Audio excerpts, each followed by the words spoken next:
Hey y'all, it's your girl Lunar back again with another video for y'all. So I'm continuing my series of y'all getting to know my tarot decks. So the tarot deck that we are working on today are my Zodiac deck, which I have had for about 4 years, could be roughly. So this is the back of the deck, different languages on it. I only use this deck for my Zodiac energy and the monthly Zodiac for each of the month. So those are the only time y'all get to see them, and those are the best ones to use to actually channel each of the Zodiacs, how I view it. So this is the booklet for it, very small. See, love it, love it, love it. And it only got 128 pages, literally. I just counted the last page as well, 128 pages. And they do have an English, Italian, Spanish, French, and I want to say Japanese or Chinese, but I believe Japanese for the different languages, which are awesome. So we're going to mainly stick to the English page, which only covers about, let me see,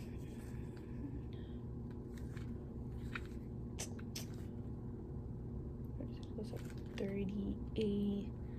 38 pages, so not that much. So that means each of these only have 38 to 39 pages, which is pretty good.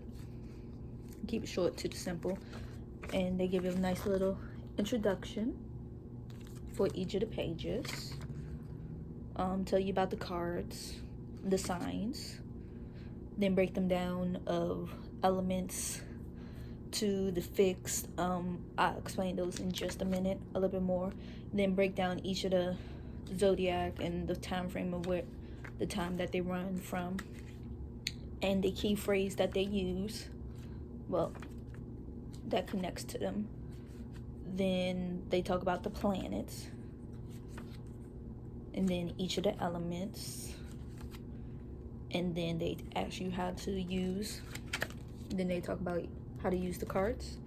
So we're going to do the advice spread, which is a 3-card spread, and then they have an advanced advice spread, so we're going to do both of those. And then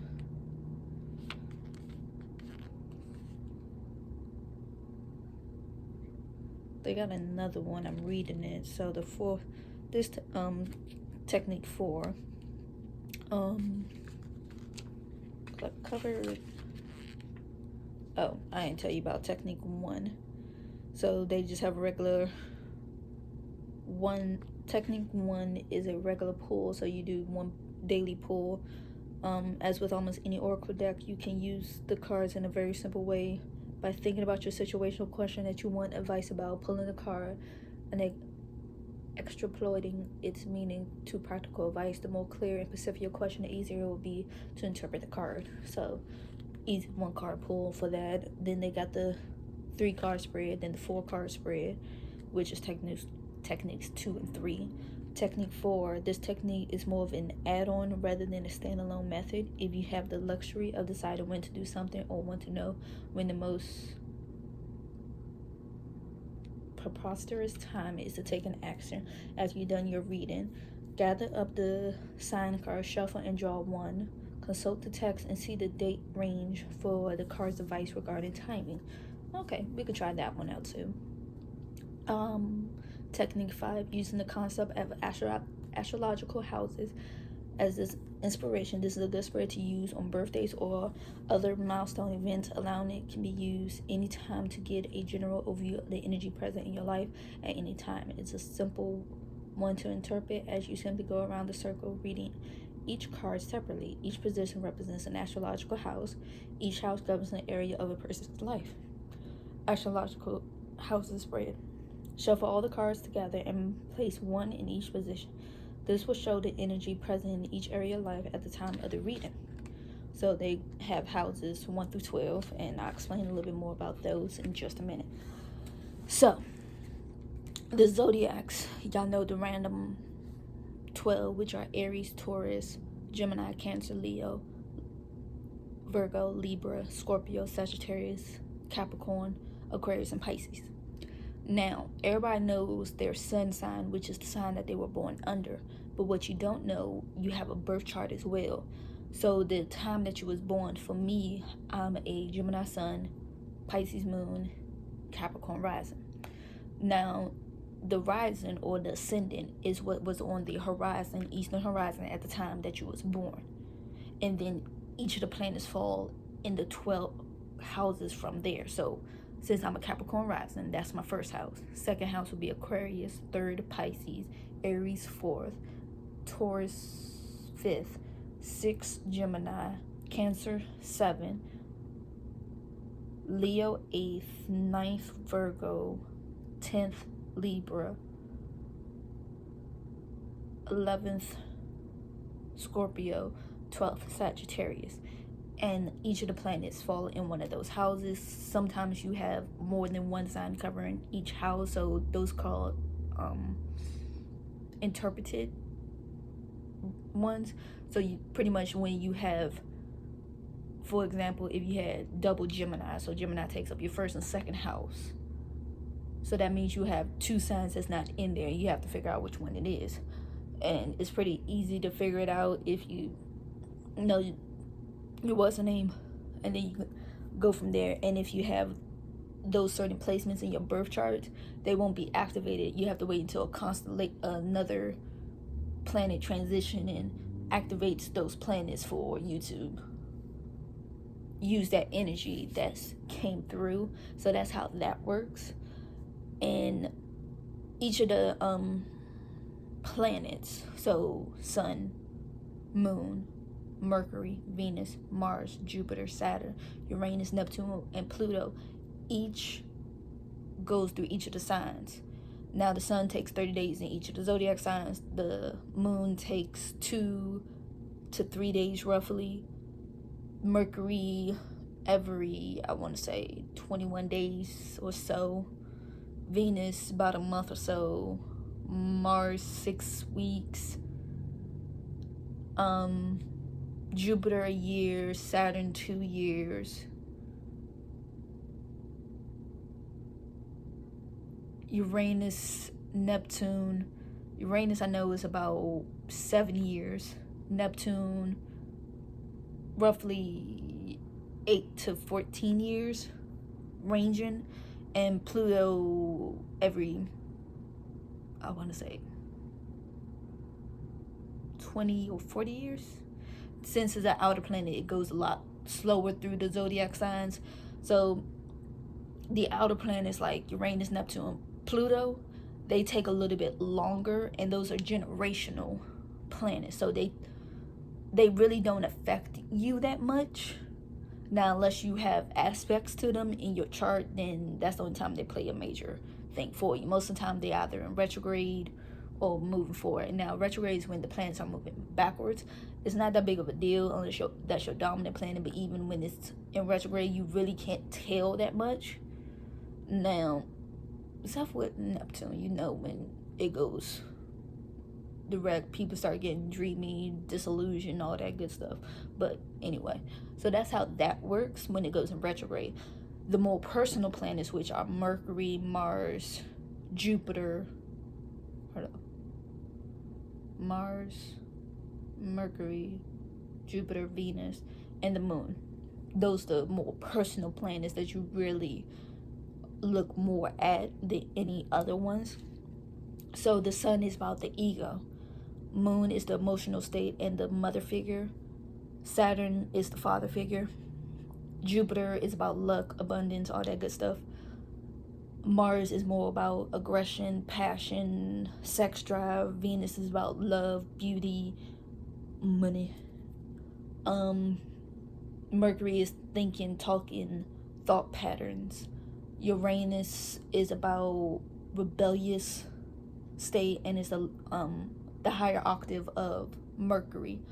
as well. So that also deals with transportation, more higher thinking and all that.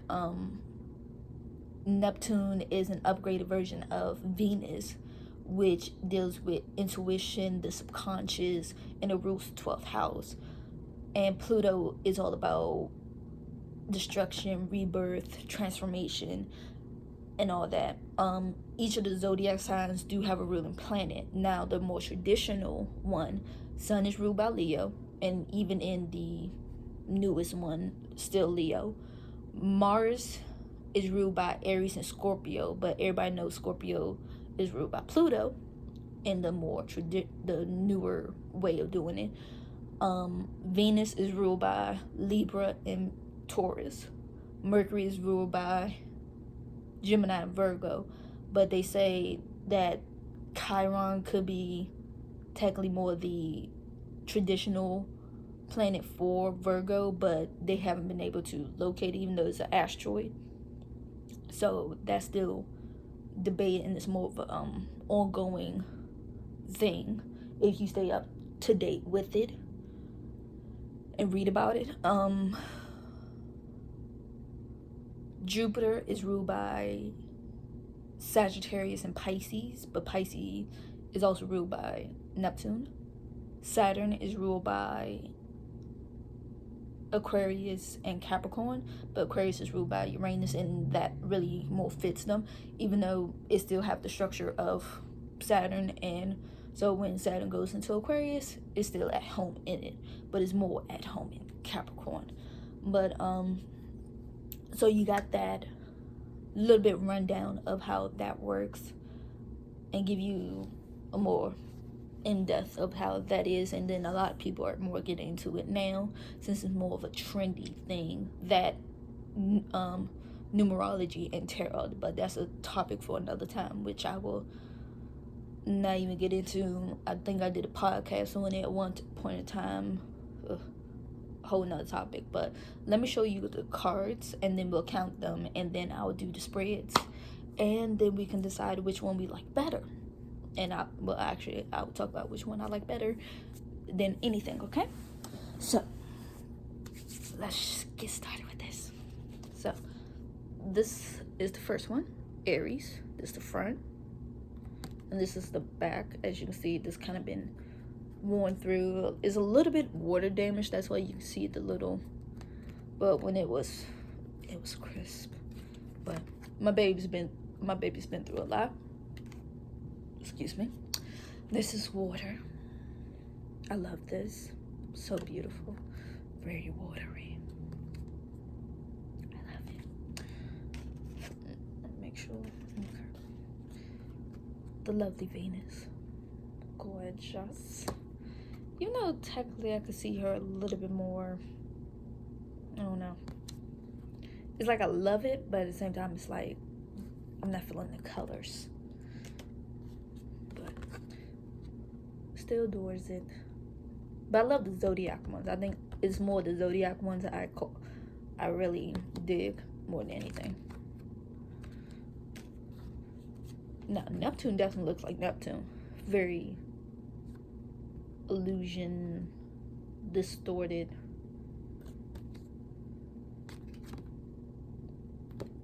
So I definitely fit that with that. The wonderful water bearer, Aquarius. Love it. The sun.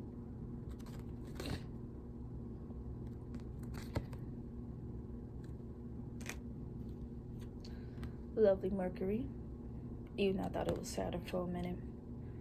A little bit. You'll see Saturn when it comes up, and actually I'll keep that one off to the side. Pluto. I love the illustration for Pluto.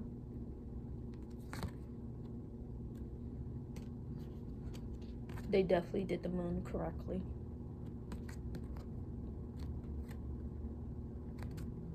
I'm more drawn into more, like I said, the Zodiac ones than anything.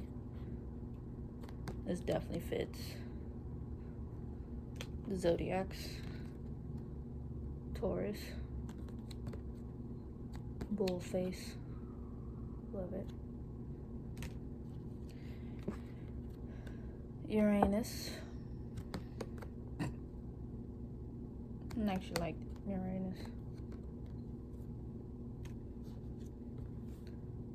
Now look at Saturn. Now I'm gonna put it back up to Mercury. They could have definitely done Mercury a little bit more justice. This, that's the only, like, Saturn, you can't really tell that it's really Saturn. This I can see more as a Saturn thing. And I can see this for Mercury, but I'm trying to see how they trying to call to it. But Mercury, like I said, is more about thinking, fast moving, get the message across. Saturn is more the restrictor, karma.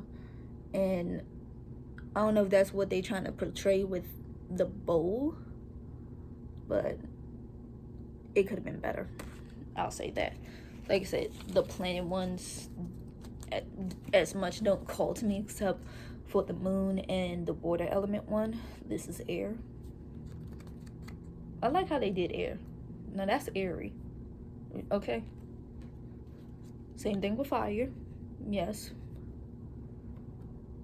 Yes. And good old Mars here. Now this, he shows war. Like he's ready for battle. I see that. Pisces. I definitely call these dragon fishes. I did that in when I was doing the Pisces video for March. That was funny. I was like, these look like dragons. I was like, oh, they supposed to be fishes. Well, dragon fishes, whatever. Cancer. All right. This Gemini. This the twins. It's the only thing connecting them together. Good Libra. Wonderful Libra. The balancer. I'm keeping the balance. Virgo. Virgo. Vega. Vega. Even though I know it's Virgo, but I like saying that. Alright. Scorpio. Scorpio. I like the water sign one's the best. The beautiful Capricorn. The wonderful sea goats. Oh yes. Wonderful sea goats. Wonderful sea goats. Jupiter. Jupiter. And the Earth. Alright. I can actually see the representation of Earth in this. I like that. And now let's count these out. 1, 2, 3, 4, 5, 6, 7, 8, 9, 10, 11, 12, 13, 14, 15, 16, 17, 18, 19, 20, 21, 22, 23, 24, 25, 26, 26. Alright. So I'm gonna pause this and get set up for the different readings, alright? Alright. I'll be back soon. Love y'all. Hey y'all, I'm back with the different readings. So we're going to do technique 1. So we're going to, hold on, I gotta get back to it. So here it is. So as with any with any oracle deck, you can use the cards in a very simple way by thinking about your situation or question that you want advice about, pulling a card and extrapolating its meaning to practical advice. The more clear and specific your question, the easier it will be to interpret the card. Alright. I'm gonna clear my thoughts, center myself, and think my question in my head.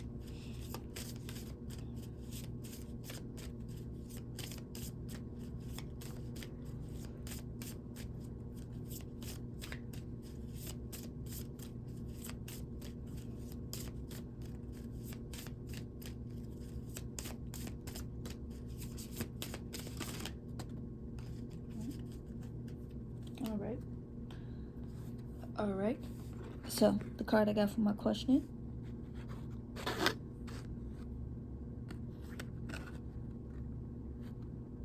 Mercury. Now, seeing Mercury getting pulled out, there's definitely going to be a lot dealing with communication, thinking, connecting my thoughts together, and being a messenger in all sense when it comes to what I'm trying to accomplish with my goal, my task that I'm doing. So I actually like that this card popped out for that. So appreciate that. I really do. Really do. Alright. So I'll be back with the second one, because that's pretty much all I get from this card. Pretty quick, simple, easy, because I had a clear thought of what I was thinking. The second one will be back in just a minute, alright? So, I'll see y'all. Hey, hey.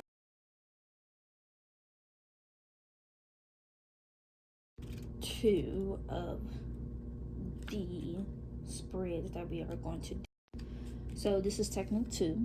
These cards were designed, though, with another method in mind. Again, you start with a clear question. Form of the question is important because the focus. Phrasing the question in a way that invites advice works best. Alright. I'm gonna clear my thoughts, center myself, and then I'm going to ask the question, alright?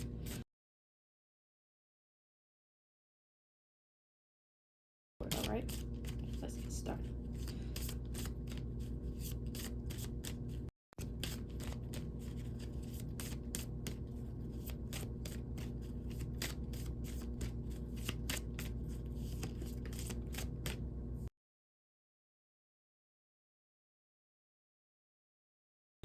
Okay.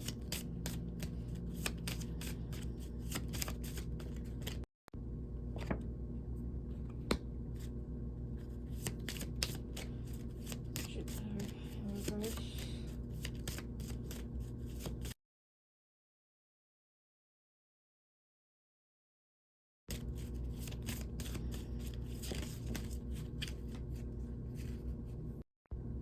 Alright. And that's the last one. Alright, so we got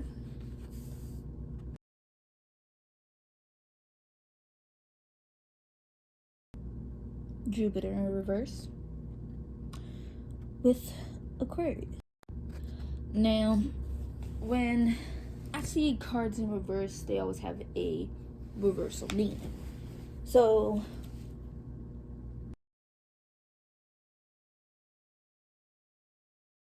Jupiter is in retrograde. That's when most of my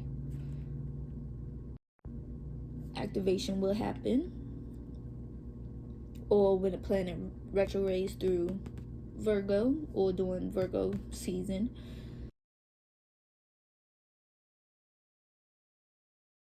Into Aquarius or Aquarius season itself. Now let's go to the actual meaning and see if that's what it pertains to. Let's find Libra. So this defining and solving problems. The key phrase "I balance" means that fairness, justice, and everyone getting along are the primary motivational drives. In this situation, ask, how can I manifest fair and stable balance? Ideals are beautiful things and the desire for fairness commendable. However, in the real world, ideals rarely exist in pristine form and justice exclusive. At some point, decisions need to be made. Avoid indecisiveness. Okay, that's not.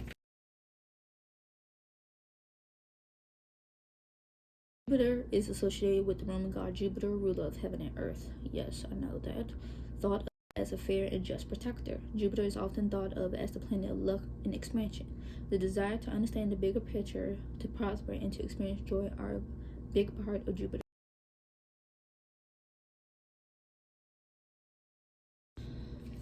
So, okay, that sounds interesting. And then we do have Jupiter going to be moving into Aquarius, but not until later in the year. So that could also pertain to that.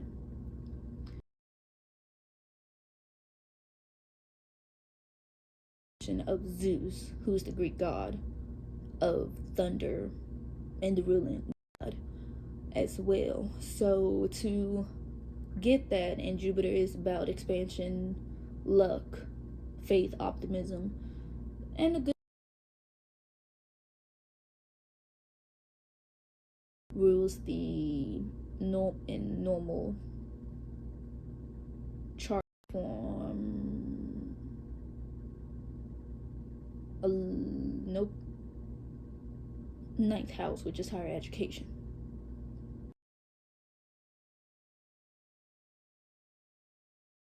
So dealing with spirituality, and Pisces rule spirituality, hidden enemy.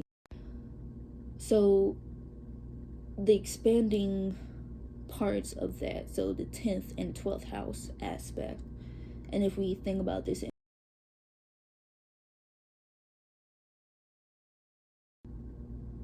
Aquarius rules my second house,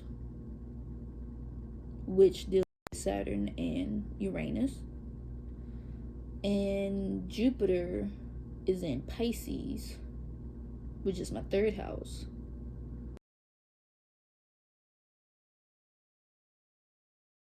House, still ideal. And Libra plays in my, hold on, ninth house, which is my situation and the question I ask. In a way, I see how they work.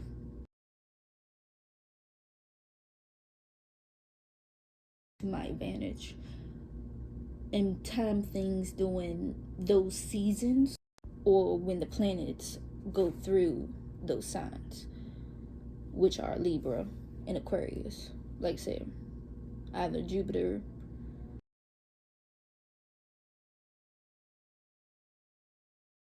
and about to move into Aquarius, that can play a part as well. And anything retrograde in Libra or Libra season that may feel slightly off or not the good time to do what I want to do.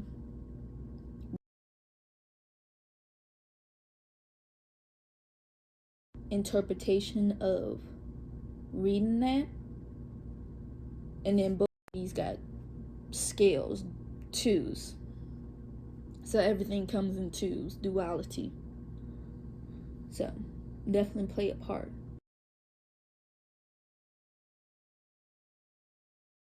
Here, go there. And I like this purple here. That purple just keeps catching my eye every time I look at it. Just, And then the water. Emotions. Emotions work with it, and seeing how my personality plays out with it. That could be the other thing as well. Because that looks like a river running behind Jupiter, or even a galaxy. Even turn it up.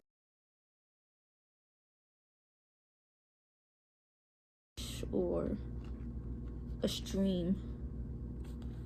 But that's how I interpret this. But we're going to get started with the third technique and then go from there. Alright?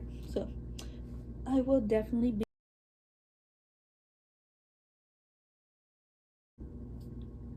Hey y'all. Alright, I'm back with the next technique, which is number.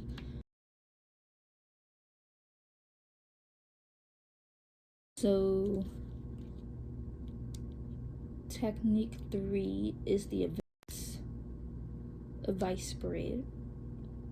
So, as with the previous spread, formulate your question and divide your deck into 3 piles, but drive 2 cards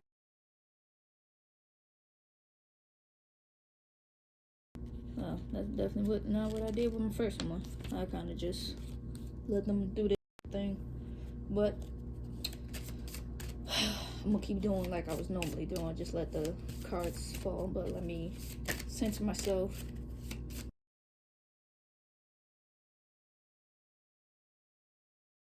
Pile separation if you want to.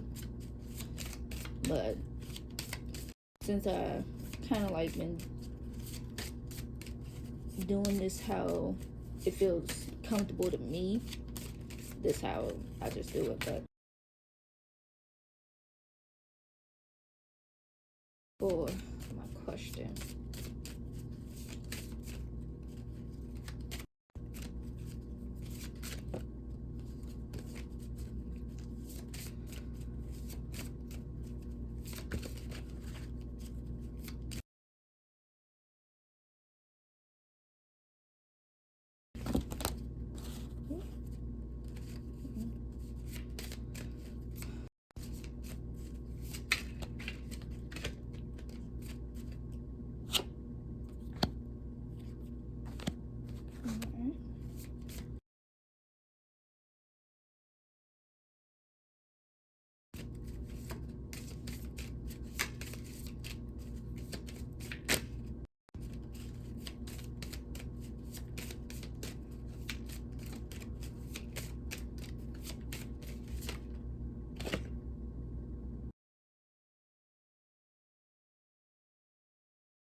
ooh.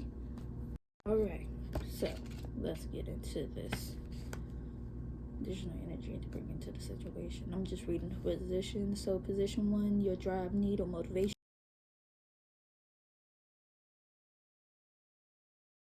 Sagittarius, how can you best express your drive, need, or motivation? Additional energy to bring into the situation. Mars energy. All right, so let's read what they say about Virgo. A stable eye of the storm, centering the swirling mutable energy, and suggests shutting out all distraction in order to properly analyze the situation. The key phrase, I analyze, clearly states the motivation. In this situation, asks what can be ignored and what must be attended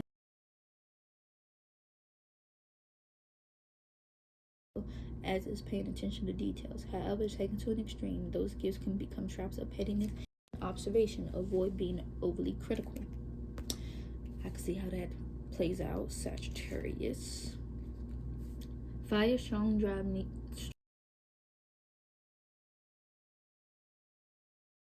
The key phrase, I perceive, means there is motivation to look around to discover your own individuality by finding your place in the world.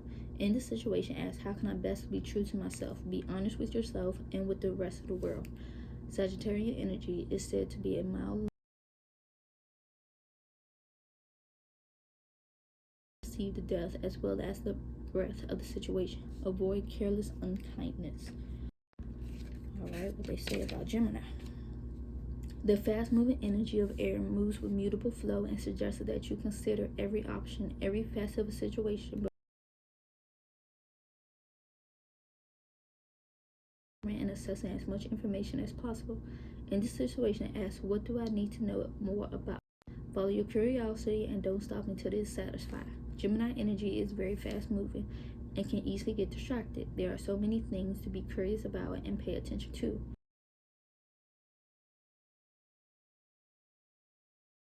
Avoid flightiness. Okay, true. So let's see what they say about the wonderful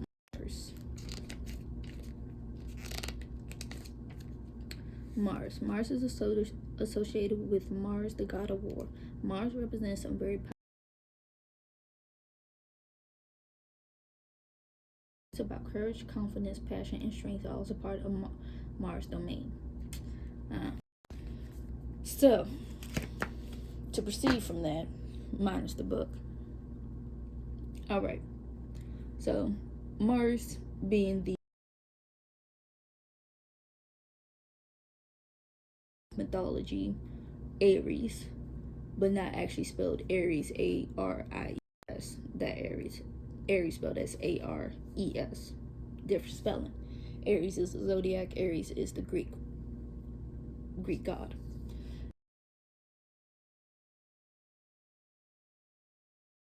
Aggressive, very driven person, and people call upon him when they want to battle, and he's good on war. He just acts first and deal with consequences later. And Gemini, Sagittarius, and Virgo energy, if we combine them together, and especially under Mars. Now Virgo, especially if you deal with the pettiness and paying attention to every tiny little detail, to get out of this. Don't focus too much on the detail, more just tweak what you need to tweak and leave everything else alone, because it's great the way it is. You just taking it too curious. They're very playful, very high energy, just like their, what's the word, opposite,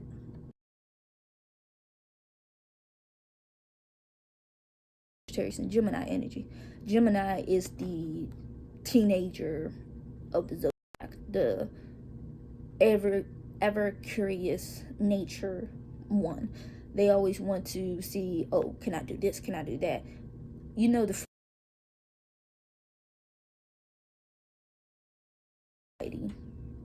pay it, satisfy your curiosity while still being interested in other stuff as well. Take one step at a time and use Sagittarius energy, draw on that when you need more of a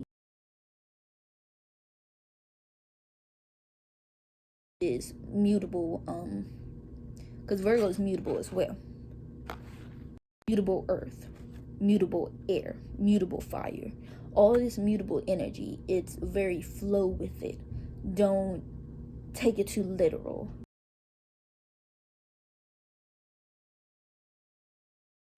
Fixed on everything. Don't try to channel too much of the Mars energy, even though you like when Mars hold on to a lot of things. Like, yes, you want to be competitive, yes, you want to be number one, you want to be the best at the best, but sometimes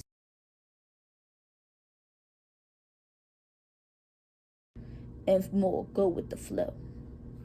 So the fact that I got 3 mutables, that's enough saying right there, for real. So go with the flow, to me, is the way, and only draw upon the Mars energy when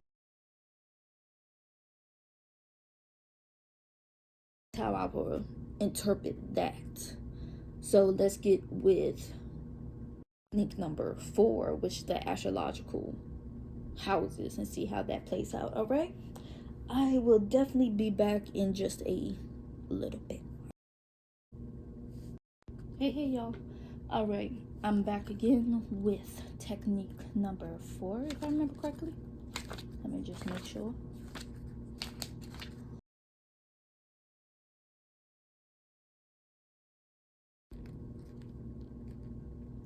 Oh no, technique 4 is not the astrological one. That's technique number 5. So we'll do number 5 first, and then come back to number 4. Technique number 5. Using the concept of astrological houses as is inspiration. This is a good way to use on birthdays or at other milestone events, although it can be used anytime to get a general overview of the energy present in your life at any time.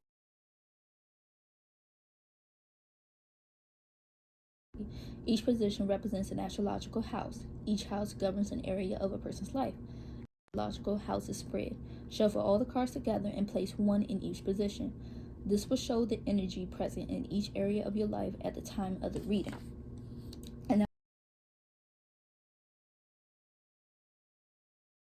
And then I'll pull it, one for each one, or let it drop as it should.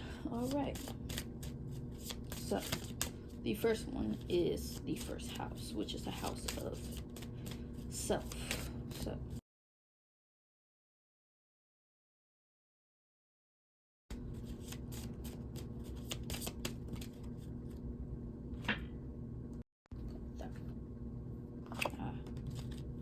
all right. House number 2. Let me get one card for house number. All right. One card for house number 3. One card for house.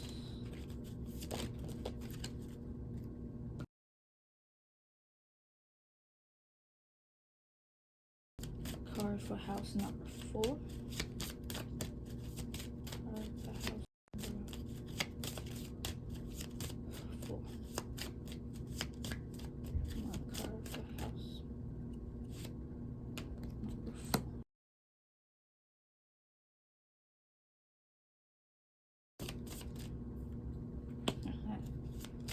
One card for house number 6.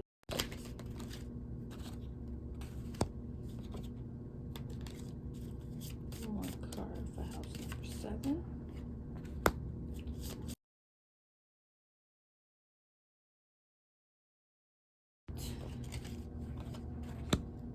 One card for house number 9.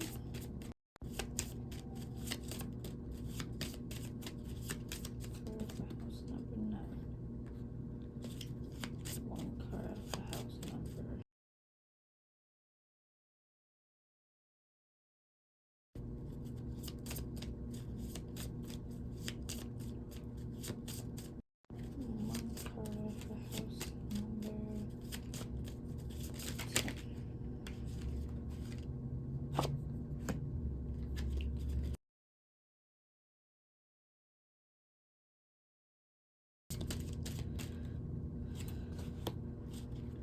One card for house number 12.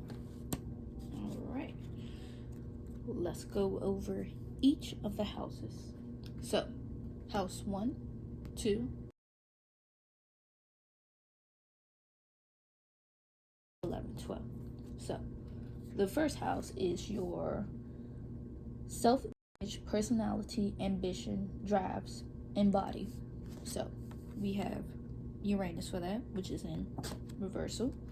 Let's read on.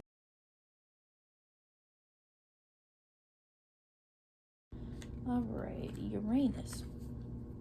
Uranus is associated with the primal sky god of the same name. Uranus brings up some powerful human needs, such as the desire for freedom and individuality, as well as push toward a larger vision and human are represented by the Uranus. All right, and this actually makes sense because I got Uranus in my first house, but it's grade, so in Capricorn. So I can see how that plays into my image, because sometimes I do have a rebellious streak from time to time.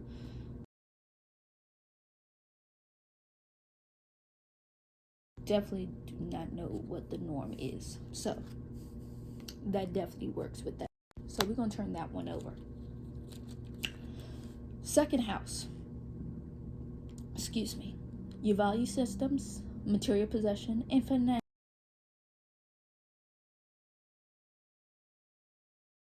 The Roman god for Cronus. So Saturn is associated with Roman god Saturn and sometimes with Father Time. Saturn is often called the hard task master, probably because Saturn pushes us to fulfill ambitions, set and achieve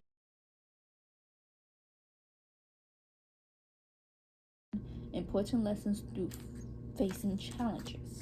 And the fact that it's in reversal means inner structure of limits, trying to push past my own limits, and especially when it comes to material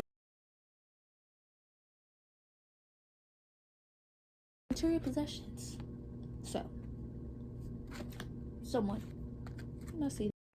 So third house, the way you communicate, think, and learn, siblings and neighbors, and the fact that it's Leo and Leo rules normally the fifth house, which is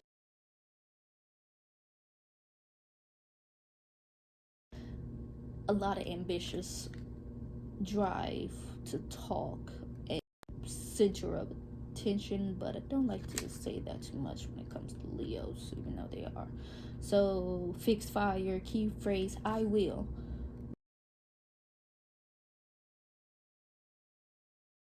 Life to the fixed focus quality and says, remember your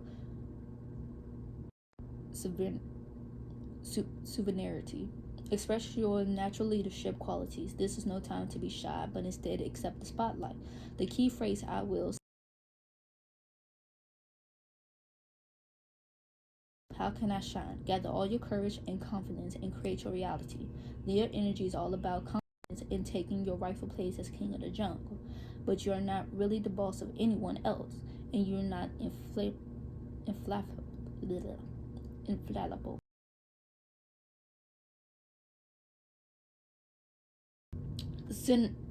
Being in the spotlight and using my voice to be the command center of anything. So being confident in my own voice. And dealing with my siblings and neighbors. Interesting. Okay, the fourth house, which is your mother. And interesting. Let's see what the good old book says about Capricorn.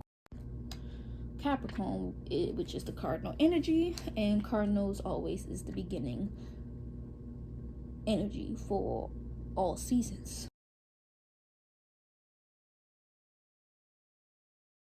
I use December 22nd to January 19th.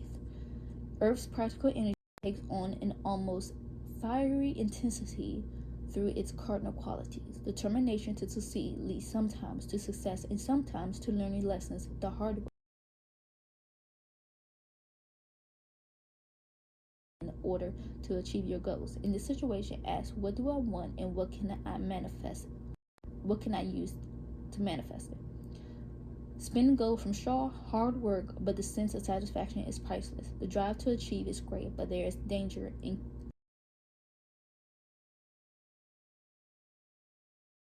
on others on the way up the mountain. Avoid heartless ambition. So pretty much and since it's reverted inwards, be cautious of my own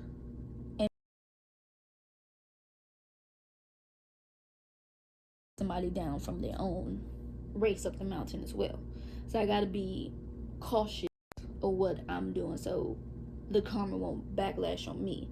So pretty much how Saturn, like I said, is about time and limit. Second and fourth house plays with that energy. Interesting. Your fifth house, creativity, affairs of the heart, fun, hobbies, social life, and children. And the fact that it's Jupiter.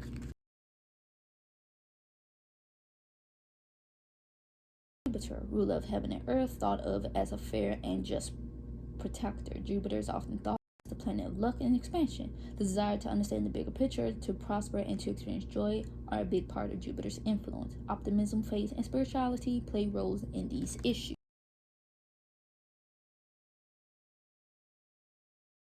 That's all I'm gonna say. Oh yeah, love it. Let's do the sixth house, which is your job, responsibility, work habits, relationship, and health. Virgo in reverse, which is mutable earth. And technically my phrase I analyze August 23rd to September 22nd. The realistic creates a stable eye of the storm, center in swirling mutable energy, and suggests setting out all distractions in order to properly analyze the situation. The key phrase be ignored and what must be attended to. The details matter. Analyze is a great skill. Analyst is a great skill, as is paying attention to details. However, taken to an extreme, those gifts can become traps of pettiness and observation. Avoid being overly rules the sixth house. So the fact that this false here. And in reverse, much paying attention to my own health and keeping an eye on it and make sure I ain't overdoing it myself. Simple as that. 7th house, which deals with business and romance. Mercury being that, let's just read what Mercury is. Mercury is associated with the Roman god Mercury, the messenger of the gods and the intermediary between humans and the gods. Mercury is all about the mind, specifically intelligence and communication. The formal or informal is also under Mercury's governance. So the fact that I got that in my 7th house, and technically I have Mercury and Venus in my 7th house, and I love good relationship dealing with the mind. So yes, good partnerships.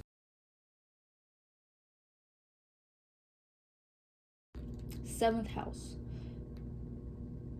Nope, I already did that. 8th house. Duh. Okay, I'm slipping. Jointly controlled money and assets, taxes, inheritance, and obligations. And the moon. Ugh.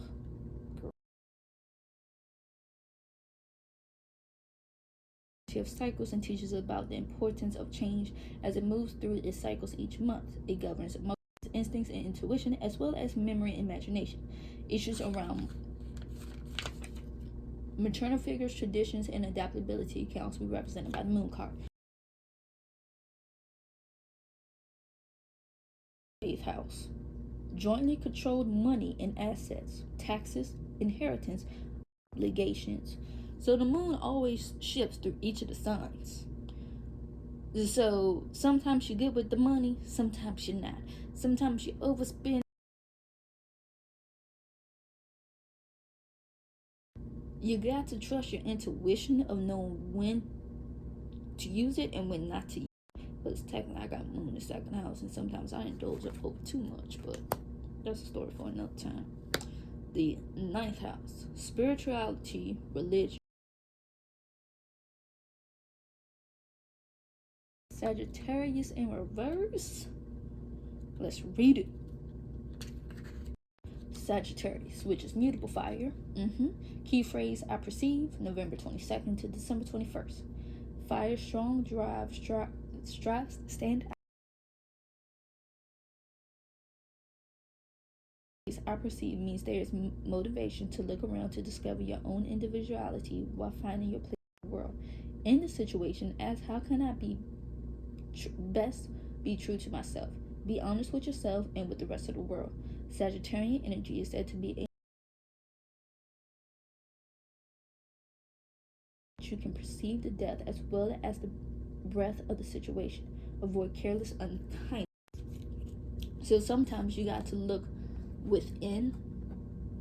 Use this Sagittarius energy to look within when it comes to anything dealing with spirituality. A long travel to a spiritual place to find a deeper meaning to it. That's all I would say to that. 10th house, your public image and career, relationships with authority figures. For my midheaven, as they call it. Interesting that you pop up there. We're past Libra. Here it is. Cardinal fire. Key phrase, I balance. September 23rd to October 22nd.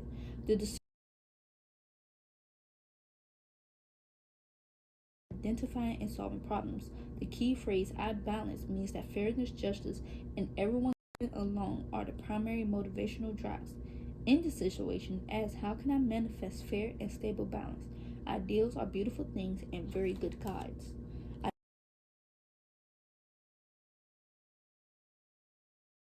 Commendable. However, in the real world, ideas rarely exist in pristine form and just as inclusive. At some point, decisions need to be made. Avoid indecisiveness. So, in this dilemma, sometimes being that middleman isn't always the key thing to do. Sometimes you got to see if you're the problem yourself and you projecting your own inner issues out onto your public self that you try to pertain.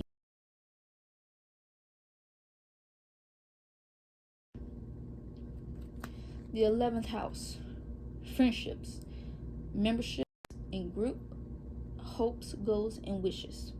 Okay, and it's dealing with Cancer. And I forgot to mention that Cancer is ruled by the moon. So July 22nd to July 22nd. June 21st. June 21st to July 22nd. The sensitive energy of water finds strength and direction through the cardinal take charge quality and reminds you that emotional intelligence plays a huge role in shaping relationships and this situation. As what feels right. Take the emotional temperature of the situation before acting. Are complicating things. We often confuse our actual feelings with the stories we tell ourselves about those emotions. Those stories can distract us from the actual feeling. Avoid emotional manipulation of to friendships, wishes, goals, hopes. Make sure you're not over exaggerating it and deluding yourself when it comes to this. So always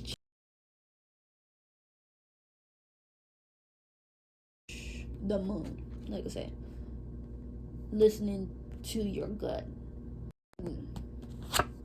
for that. So the 12th house, your inner self, dreams, secrets, the past, subconscious, and karma. And the war.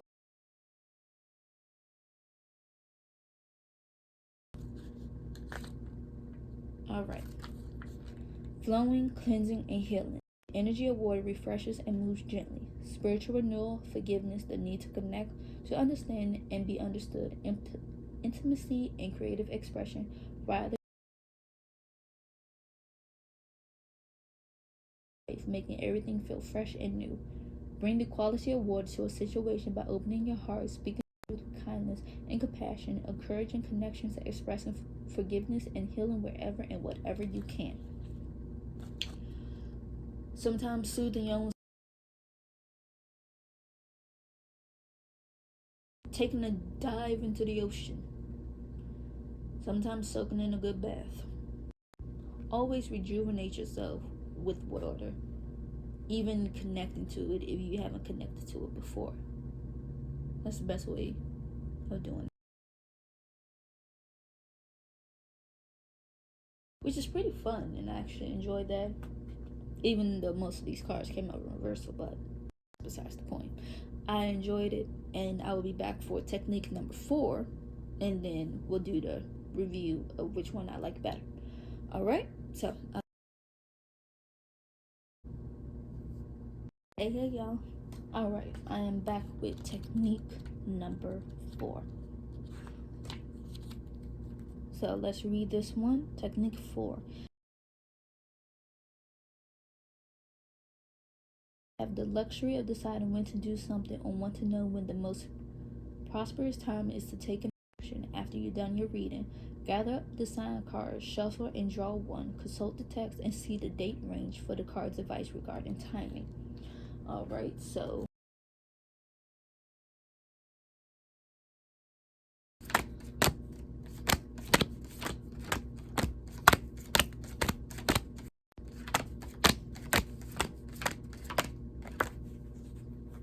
alright. Make sure this is all 12. 1, 2, 3, 4. Let me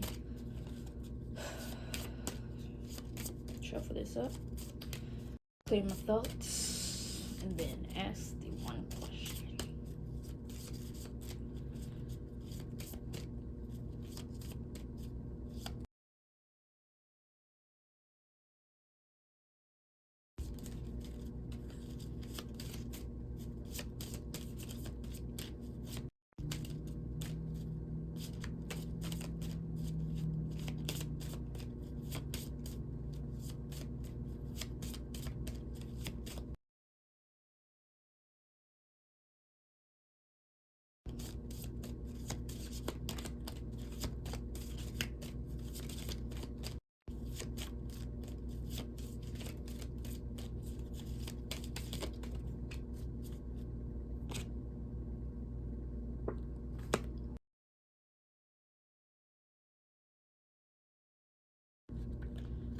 I know this is Aquarius season, so that's around July 22nd through February 22nd. Which I was thinking anyway, because I need some time. January 20th through January 8th.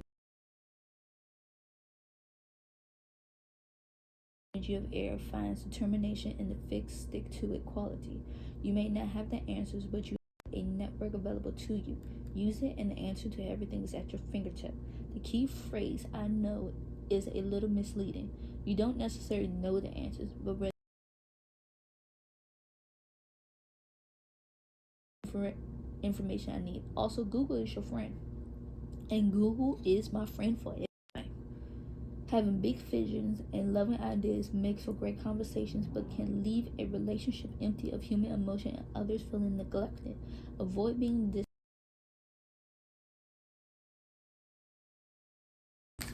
So, we're going to do a review, and then we'll on all of this, and then we're going to decide which one is better. All right, so I'll be back in just a little bit. Hey, have or spreads. So each one of them had their specific advantage, and if you really just want an deeper dive into a situation, definitely use technique number 3. If you just want to do a daily pull on each,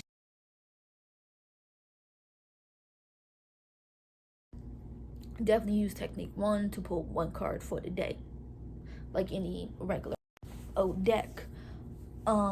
Technique 2 is more of a simple 3 card spread, like past, present, and future. So if you want to do one that way. Also, technique number 5 is more of a birthday or milestone, like they said, and that's great to use with anybody that who have a birthday coming up and just want to see what's a good time to do this and this on, how each placement plays for them, and just want to see, okay, what's this year looking ahead for me in each of these houses that needs working on, or whatever the case may be. All right, number 4,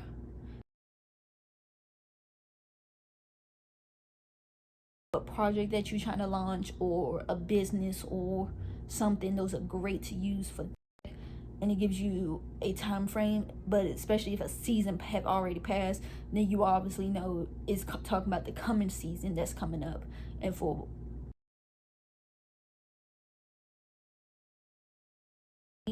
so that's where most of my questions was pertaining from. So definitely each one of those are good for each of that. So this is my review. Technique 1, good for a daily draw, good for that. Definitely use technique 2, but if you want a little bit deeper, definitely use technique 3, or use a combination of 2 and 3. So use both of them together to get an even more in-depth spread of it. Use technique 4 if you trying to launch a project to do it, and use technique 5, the logical wheel ahead, for milestones, birthdays, or any important event that you have going on. Definitely a good time to use that. Is that are coming for my page. I'm been thinking I'm on just stick straight to vertical stuff on my IG page. So all my vertical stuff are going to horizontal ones that I do are all going up on YouTube, which are much easier and simple to do and all that stuff. But I'm gonna talk a little bit more about this in the April video, so I'm gonna just do a quick one here because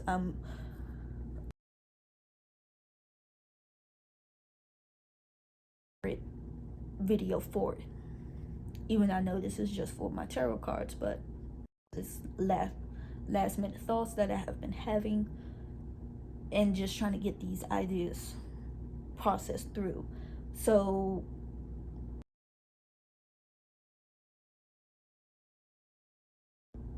vertical stuff, like I said, up on the IG page with the oracle cards, and then post them up, and then work on the in-depth ones for YouTube at a later time, and kind of more in-depth with each of the what's the name, instead of trying to get everything out on just that one week, you know. And pretty much I try to get the vertical ones out as soon as possible on the IG one.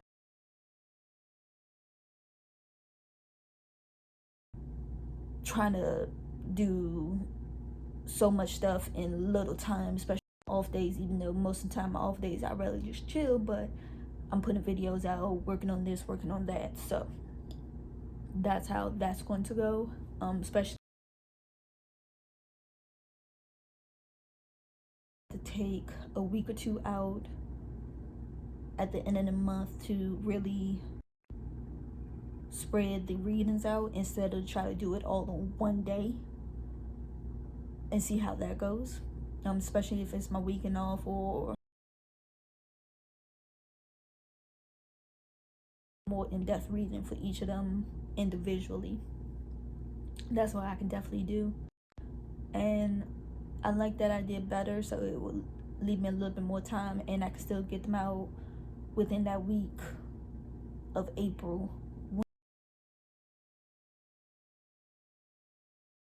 So that's definitely that. So instead of merging part 1 and part 2, it's just going to be a strictly long video for YouTube. And if you want to see down in the description part, and y'all can head on over there and watch it if you want to, and that's a little bit easier. And then I'm gonna continue to group everything up in playlists because that's very much more organized and so much. So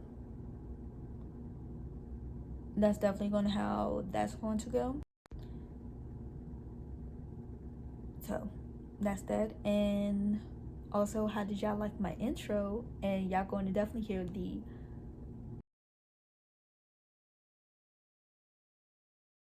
tried out and been doing a lot of looking into different things of how to improve my YouTube videos. So definitely give me y'all thoughts on that. Hopefully y'all love the outro and intro. So let me know what y'all think. So until the next